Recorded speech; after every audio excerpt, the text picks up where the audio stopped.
que acontece conosco? Parece que vivemos uma intolerância silenciosa. Paramos de dialogar e perdoar. Meu irmão e minha irmã, há algo muito estranho acontecendo conosco. Nós nunca tivemos, por um lado, tantos meios de nos comunicar. Mas, ao mesmo tempo, nunca foi tão difícil conversar de verdade. Nós nos falamos o tempo todo, mas cada vez menos nos encontramos. E quando aparece uma divergência real, seja ela política, religiosa, moral, familiar, parece que a diferença não é mais um convite à reflexão, muito pelo contrário, ela vira uma grande ameaça. O filósofo Byung-Chul Han descreve a nossa época como um tempo em que o outro vai sendo como que expulso. A gente tolera o diferente só enquanto ele não atrapalha o nosso conforto. Só na medida em que ele confirma aquilo que eu já penso. E é aqui que o perdão se torna quase impossível. Porque para perdoar, antes de tudo, eu preciso admitir que o outro é mais do que o erro dele. Mas nós estamos desaprendendo a fazer isso. E hoje no Intellectus Fidei, eu quero te conduzir exatamente a pensar sobre essa tese. É possível perdoar sem concordar. É possível dialogar sem abrir mão daquela verdade na qual eu creio. Sou o padre Robson Cacheta, sacerdote e professor de filosofia. Te convido, vamos pensar juntos. Por que estamos desaprendendo a dialogar? E como recuperar o perdão sem cair no relativismo?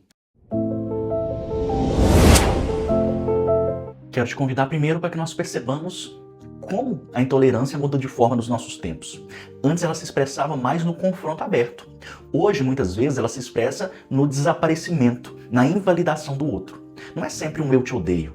Eu não tenho tempo para você, não vale a pena conversar sobre isso com você, você não vale o meu tempo. Nós nos tornamos especialistas em encerrar relações sem diálogo. E curiosamente pode acontecer até com as pessoas mais próximas, com a nossa família, com os amigos mais antigos, com membros da comunidade. O filósofo sul-coreano Byung-Chul Han ajuda a enxergar uma raiz para isso. Ele diz que quando eu só tolero o outro, enquanto ele confirma a minha narrativa, aquilo que é diferente deixa de ser interlocutor e vira perturbação. O outro real, ele acaba me incomodando. Ele exige escuta, exige humildade. E no mundo acelerado como o qual nós estamos, é muito mais fácil bloquear, silenciar, sumir. Mas quando eu corto o outro do meu horizonte, eu também empobreço a minha própria humanidade. Porque a vida humana é essencialmente relação. Aprender a lidar com o diferente, com o limite, com o desacordo, tudo isso é essencial para nós. Mas é preciso que nós tiremos aqui uma certa confusão. Perceba, para que eu possa me relacionar com o diferente, é preciso que eu aprenda a perdoar. Mas perdoar não é concordar. Perdoar não é declarar inocente aquilo que está errado. Perdoar não é passar pano. Perdoar não é dizer não doeu. E perdoar muitas vezes nem significa retomar a mesma proximidade imediatamente. Isso é impossível. Perdoar é outra coisa. Perdoar é decidir que o mal que acontece, ele não vai ter a última palavra diante de mim. É romper a cadeia daquele sofrimento, que isso não me governa. E aqui muita gente trava, porque às vezes pensa que perdoar é dar razão ao outro, como se a única coisa que valesse a pena é manter a minha própria razão. Mas o Evangelho não opera nessa lógica. Vejamos bem como o próprio Cristo fala de verdade e de misericórdia. Ele chama o pecado de pecado, mas não reduz a pessoa ao pecado. Ele não relativiza o mal, mas também não desumaniza quem errou. E isso é decisivo. E como é possível perdoar desse modo? Pelo diálogo. O diálogo acontece numa dinâmica muito semelhante. Dialogar não é relativizar, não é abandonar convicções. Dialogar não é abrir mão da verdade.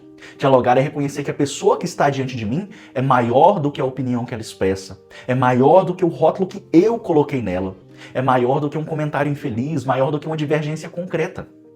O diálogo verdadeiro, ele exige um tipo de maturidade interior, a capacidade de escutar sem entrar em pânico, de ouvir sem se sentir ameaçado, de permanecer firme, mas sem se tornar agressivo.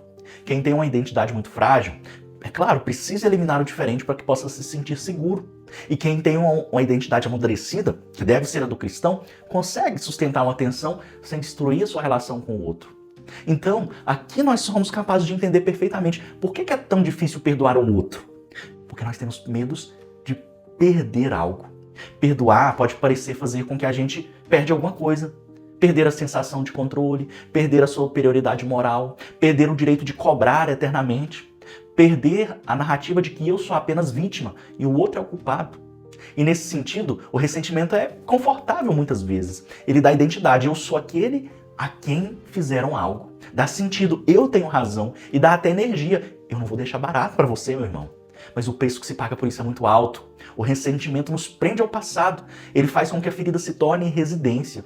E aí, mesmo quando a situação muda, nós continuamos vivendo no mesmo lugar interior.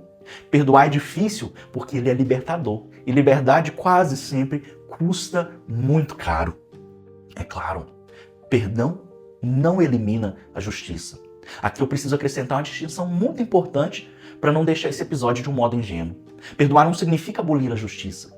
Há casos em que perdoar exige também estabelecer limites muito claros. Há relações em que o perdão existe, mas a confiança precisa ser reconstruída com o tempo. Ou em algumas situações não pode ser reconstruída do mesmo modo como foi antes. O perdão cristão não é uma obrigação de se expor novamente ao mesmo perigo, ao mesmo dano ao qual você sofreu. Pelo contrário, é não devolver o mal com o mal, não permitir com que o ódio seja o centro, não deixar com que o outro determine a minha paz. Por isso, perdoar não é fraqueza, é força interior, é governo de si e, sobretudo, é liberdade. Mas como é que nós podemos fazer isso? Como é possível, sabendo que tudo isso é verdade, como é possível concretamente, no mundo que desaprendeu a conversar, aprendermos a perdoar?